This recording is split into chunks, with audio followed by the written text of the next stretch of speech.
Factuellement, aujourd'hui, les résidences secondaires, les résidences touristiques, les locations meublées ne sont pas concernées encore par l'application du DPE. On va quand même pas se mentir, l'urgence climatique doit s'imposer aussi à l'immobilier en montagne.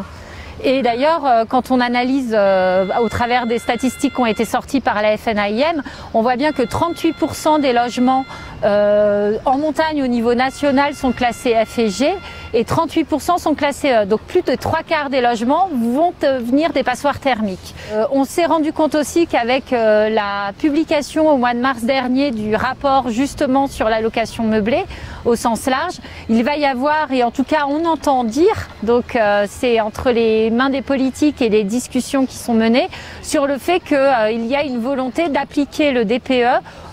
à la location meublée comme il est mis en place à la location nue depuis quelques mois. Est-ce qu'on peut s'attendre peut-être à une application spéciale pour la montagne au niveau de ce DPE, puisqu'on n'est pas du tout dans les mêmes conditions qu'en plaine? On l'espère en tout cas, et on espère aussi que les politiques vont l'entendre, puisque l'application du DPE à l'identique de la plaine, on voit déjà qu'en plaine c'est assez difficile à mettre en place, mais en montagne on va se poser les questions de comment le faire. Déjà parce que naturellement, de par la localisation géographique, l'altitude, le masque solaire, on a